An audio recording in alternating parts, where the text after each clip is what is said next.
بما إننا في وسط ملل ماتشات المنتخبات والأجندة الدولية دي، فما فيش حاجة بصراحة ليها معنى أوي نتكلم فيها، وهي دي المشكلة.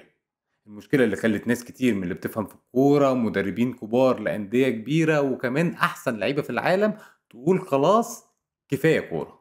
كفاية كورة عشان خلاص عدد الماتشات اللي بقى اللعيبة دي بتلعبه خلال الموسم بصراحة كتير زيادة عن اللزوم. الحاجة اللي لو كمّلت هتخلّي شكل الكورة في السنين الجاية يتغيّر للأسوأ. في الحلقة النهاردة هاتكلم عن أسباب زيادة الماتشات دي، إيه المشاكل اللي هتحصل بسبب الزيادة دي، وفي الآخر هاقول لكم إزاي الموضوع ده ممكن يغيّر شكل الكورة في الكام سنة الجايين.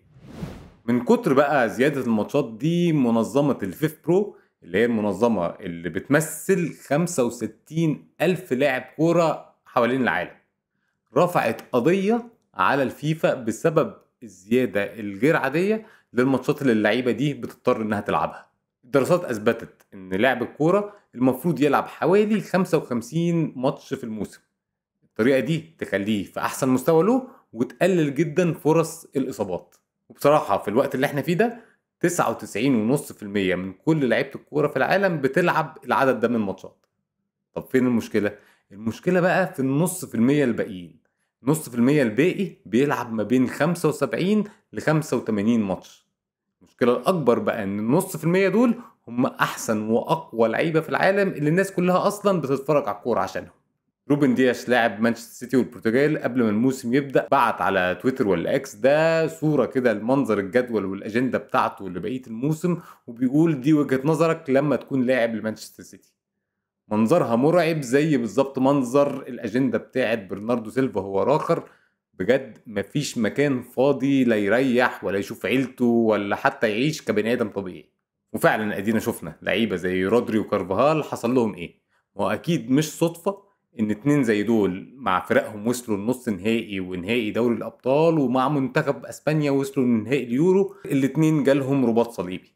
رودري الموسم اللي فات كان لاعب 85 ماتش في 11 شهر، يعني تقريبا 8 ماتشات في الشهر. دي حاجة فعلا مش طبيعية.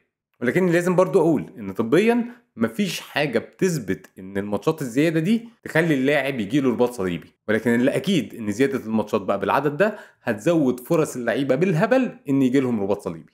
زيهم راخر جود بيلينغهام اللي اتكلمت عنه في الحلقة اللي فاتت، وعن اصابته اللي في كتفه اللي مخليه يلعب 80 90% بس من مستواه عشان فعلا ما عندوش وقت لا يريح ولا يتعالج من المشكلة دي. طيب زيادة الماتشات دي حصلت ازاي؟ في رأيي هم 3 أسباب، والتلات أسباب دول اللي الفيف برو رافعين قضية على الفيفا عشانهم. بصراحة التلاتة فعلا ما كانش ليهم لازمة. فعندك مثلا بطولة النيشنز ليج بتاعت المنتخبات الأوروبية اللي شغالة دلوقتي.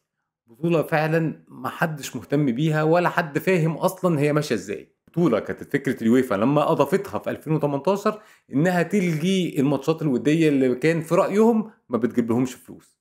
ولكن الفكرة من الماتشات الودية إنها كانت بتخلّي المنتخبات تجرّب لعيبة ما كانش العادي بتجيبها في المنتخب أو مش من الteam الأساسي بتاع المنتخب. ولكن دلوقتي في وجود بطولة زي دي لازم يلعبوا بكل اللعيبة الأساسيين بتوعهم. وفوق كل ده الNations League دي هترجع بعد ما الموسم يخلص بكام يوم عشان يتلعب ماتشات زيادة ونُص نهائي ونهائي. يعني من الآخر كل اللعيبة اللي في منتخبات كبيرة هتبقى بتلعب مع منتخباتها ماتشات المفروض مهمة جدًا. الأوحش بقى إن نفس اللعيبة دي بعديها بأسبوع واحد بس هتقوم واخدة بعضها كده وراكبة طيارة مسافرة لأمريكا عشان تلعب كأس العالم للأندية اللي فيه 32 فرقة، وهيبدأ في الفترة ما بين نص 6 لنص 7. نص 7 ده بجد حاجة مهزلة. ده هيبقى فاضل خلاص 3 أسابيع ولا شهر بالكتير على بداية الموسم في الدوريات الأوروبية. يعني من الآخر اللعيبة دي ما عندهاش فرصة تريح خالص، مش ممكن. ودي الحاجة اللي خلت مانشستر سيتي وجراديولا يطلبوا من الدوري الانجليزي ان هم يأجلوا لهم بداية الموسم الجاي. ولكن دي برضو في حد ذاتها مشكلة، لانه مش عدل خالص على الفرق اللي مانشستر سيتي هتلعبها انهم يبدأوا الموسم بتاعهم متأخر، ولا عدل على مانشستر سيتي انه يتأجل له ماتشات لان السنة الجاية الماتشات فوق بعضها. فبدل ما كانوا هيضطروا يلعبوا كل 3 4 ايام، ممكن جدا نلاقي مانشستر سيتي مضطر انه يلعب كل يومين 3 ولا يوم او يوم لا. موقف زفت بصراحة بسبب بطولة ملهاش أي لازمة ومحدش أصلا كان عايزها. بطولة ملهاش لازمة علشان هيبقى فيها فرق كتير صغيرة مش هتضيف بصراحة حاجة للبطولة. هتقولي بس لأ، ما كاس العالم بطولة فيها منتخبات صغيرة ولكن المنتخبات دي أحيانا بتعمل ماتشات كبيرة وبتعمل نتائج ومفاجآت بنفضل فاكرينها طول حياتنا.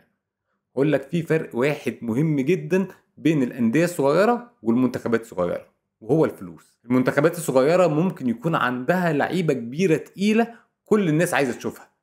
يعني مثلا لو مصر وصلت كاس العالم ممكن واحد ألماني يقول لك ايه ده، انا هتفرج على ماتشات منتخب مصر عشان فيها محمد صلاح وهداف الدوري الألماني بتاعي عمر مرموش. كلنا كده لو النرويج عمرها وصلت اي بطولة كبيرة هنتفرج على ماتشاتهم طبعا عشان نشوف مارتن اوديجارد بيباصي ويمرر ويصنع اجوان لإيرلينج هالاند. وعلى مر التاريخ كان في من دول كتير، نيجيريا برشيد ياكيني ونوانكو كانو، سامويل ايتو في الكاميرون، حتى كوريا الجنوبية وهونج من سون. ولكن في الأندية بقى الموضوع ده مش موجود. معظم الأندية الصغيرة اللي هتبقى موجودة في البطولة دي محدش يعرفها ولا يسمع عنها حاجة ولا عارف اللعيبة اللي فيها ولا حتى اللوجوهات بتاعتهم. في البطولة الجاية فيها فرقة اسمها مونتري من المكسيك وفرقة اوراوا ريد دايموندز من اليابان. حد فيكم كان يعرف ان دي اللوجوهات بتاعتهم؟ ولو فاكرين ان انتوا كده بقى خلاص عرفتوا اللوجوهات دي، غلط، عشان اصلا اللوجوهات دي مش بتاعتهم وبتاعت فرق تانية خالص. بعد القضايا اللي اترفعت دي ناس كتير كانت شايفة ان ممكن جدا كاس العالم للأندية ده يتلغي. ولكن في رأيي وهو فاضل أقل من سنة عليه صعب قوي يتلغي، ولكن في رأيي المتواضع ده هيكون آخر كاس عالم للأندية بالحجم ده عمره يتعمل. والحاجة التانية اللي أتوقعها إن معظم الفرق التقيلة زي الريال بايرن ومانشستر سيتي هيروحوا البطولة دي بالفرقة الاحتياطي، وممكن يعني لو وصلوا نص النهائي والنهائي ساعتها بقى يجيبوا اللعيبة التقيلة، ويبقى بالنسبة لهم ده البري سيزن أو الفترة التأهيلية قبل ما الموسم والكورة اللي بجد يبدأوا. تالت حاجة بقى زودت الماتشات على اللعيبة دي وبرضه ملهاش لازمة، وهي الشكل والنظام الجديد لبطولة دوري أبطال أوروبا. النظام اللي على الأقل زود ماتشين للفرق اللي هتطلع من الثمان مراكز الأولى وأربع ماتشات على الفرق اللي هتطلع من التاسع ل 24. أنا عارف إن النظام الجديد ده وزي ما شفنا زود الماتشات التقيلة اللي بين الفرق الكبيرة وبعضها، ولكن المشكلة إن من أهم الحاجات اللي بتعمل متعة وحماس في الكورة هي الخطورة والخوف من الخسارة. الطريقة دي شالت عامل الخطورة ده تماما من دور المجموعة. ليه؟ لأن هيتلعب 114 ماتش في دور المجموعة الواحدة ده عشان في الآخر يقصي 8 فرق بس. بجد ما كانتش مستاهلة كل ده. تقول لي لا، ما لسه في عامل خطورة شوية عشان الفرق الكبيرة عايزة تطلع من الثمان مراكز الأولى عشان تتأهل على طول لدور ال 16 وتبعد عن دور ال 16 التمهيدي ده وتوفر على نفسها ماتشين زيادة. أقول لك بالظبط هي دي المشكلة. تخيل إن في رياضة فرقة هدفها أو جايزتها إنها تلعب ماتشات أقل عشان اللعيبة بتاعتها تعرف تريح. بجد مهزلة. خلاصة بقى الكلام ده كله إزاي زيادة عدد الماتشات دي ممكن تغير الكورة. أكيد سمعتوا وشفتوا، في ناس منكم كتير هتبقى شايفة إن الكورة دلوقتي ما فيهاش حرفنة ومتعة زي ما كانت زمان. زيادة عدد الماتشات بالأسلوب ده ممكن جدا يكون هو السبب، لأنك دلوقتي في كل الماتشات اللي عندك دي محتاج يبقى عندك لعيبة يعني زي المكن تقدر تبدلهم وتغيرهم من غير ما الفرقة مستواها يتأثر. زمان في وجود عدد ماتشات أقل كان ممكن يبقى عندك رونالدينيو وأنري زين الدين زيدان وملهمش بديل، لأن من الآخر مفيش زيهم في العالم. ولكن وجود لعيبة زي دي في الفرق بتاعت النهاردة ممكن تضرهم لما يتصابوا أو لما يعوزوا يريحوهم، لأن فعلا ملهمش بديل. فدلوقتي مانشستر سيتي مثلا لما فودن يصاب برناردو سيلفا ينزل ومفيش فرق. في بايرن ميونخ موسيالا يتصاب ينزل بداله مايكل اوليزي وما تحسش باي اختلاف. كل دي لعيبه جامده وحريفه ولكن حرفنه عن حرفنه تفرق. الحاجه التانية بقى اللي ممكن جدا تحصل وهي ان سن الاعتزال يقل ويرجع زي ما كان كده في التسعينات واوائل الالفينات. في الوقت ده معظم اللعيبه كانت بتعتزل في اوائل ثلاثيناتها كده. يعني اللي طوله زيدان قعد 33، رونالدو البرازيلي قعد ل 34. ولكن من بعدها العلم الرياضي والاجهزه الطبيه اتطورت وبقت كل حاجة محسوبة ومدروسة في جسم لاعب الكورة. الحاجة اللي خلت لعيبة كتير دلوقتي مكملة وهي داخلة على 40. زيادة الماتشات بالأسلوب اللي احنا شايفينه ده هتأثر عمر اللاعب، لأن في حاجة اسمها العمر الرياضي للعضلة. لو واحد مثلا عنده 25 سنة ولكن من وهو صغير عمال يتهري ماتشات وتمرينات وإصابات، وهو عنده 25 سنة دي عضلته بتكون عمرها الرياضي بتاعت واحد عنده 30 31 سنة. من الآخر كده زي ما تروح تشتري عربية بيجي يقولك إن الضمان 5 سنين أو 100,000 كيلو. لعيبة الكورة نفس الفكرة، عمر اللاعب يا 20 سنة يا 1000 ماتش، اللي يجي فيهم الأول.